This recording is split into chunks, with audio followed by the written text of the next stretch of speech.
এই যে সিন্ডিকেট হয়েছে ইনফিনিক্স, টেকনো আর আইটেল, এই তিনটা কোম্পানির হাতে আমাদের ব্যবসা চলে যাচ্ছে, যার কারণে আমরা এখানে এসেছি। বিষয় হয়েছে যে আমরা চাচ্ছি যে সব ধরনের ফোনই যেন বাংলাদেশে থাকে, ওরাও ব্যবসা করবো ওদের মতন, আমরা ব্যবসা করি আমাদের মতন, সবার ব্যবসা ভালোভাবে চলবে।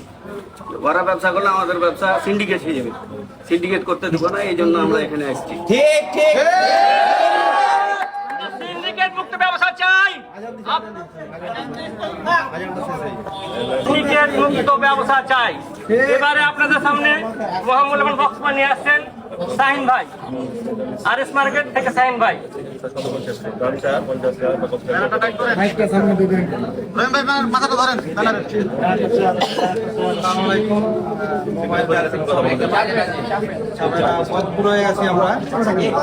এখানে একটা সিন্ডিকেটের চক্র করেছি আমরা, যেমন আইটেল, চাপে ধরতে হবে।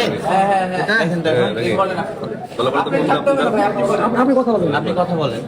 দেখেন তো, আমরা একটা সিন্ডিকেটের মধ্যে পড়েছি। মানে সিন্ডিকেট থেকে আমরা বের হতে হবে, কারণ আমাদের মিনিমাম বাংলাদেশে আনঅফিসিয়াল ফোনের বিজনেস মনে হয় যে 1-2 লাখ মানুষ মনে করে,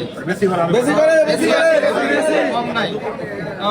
আমরা যদি এই বন্ধ হয়ে যায় আনঅফিসিয়াল ফোন, তাহলে কিন্তু আমাদের অনেক পরিবার, অনেক ছেলেপিলা অনেক সমস্যার মধ্যে আমরা পড়ে যাব। সেই ক্ষেত্রে আমরা তো খারাপ জিনিস বেচছি না, আমরা খারাপ কিছু করছি না, আমরা তো মাদকে যাচ্ছি না। সেই ক্ষেত্রে আমাদের যদি ট্যাক্সও লাগে আনঅফিসিয়াল ফোনের জন্য, সেটা আমরা দিতে রাজি আছি। আমরা ব্যবসা করতে চাই এবং আমাদের সামনে প্রোগ্রাম, আমরা দরকার হলে চাপাই ডিসি অফিসের সামনে আমরা আবার এটা সংবাদ সম্মেলন করব এবং মানববন্ধন করবো। আর সবাই রাজি আছেন? আমরা অবশ্যই আমরা এটা প্ল্যান করতেছি, কবে করবো। বড় ভাইয়েরা আছে, গভীর ভাইয়েরা আছে, চাপাইয়ের সবাই আছে, ওনাদের সাথে কথা বলে আমরা এটা ব্যবস্থা নেব। সবাই আমরা ওখানে যাবো, দরকার হলে ঢাকা পর্যন্ত যাবো আমরা।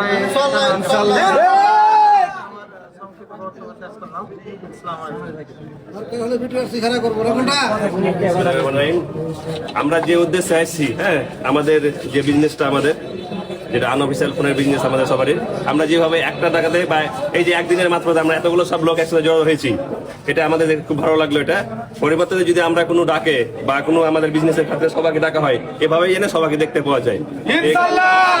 এটা বলে আর বেশি, যেহেতু বক্তব্য নাই দিয়েছে, দুজন বক্তব্য দিয়েছে, কানসারের একজন প্রতিনিধি, শিবগঞ্জের একজন প্রতিনিধি, ওটা একই কথা, আর কথা বলার কিছুই নাই।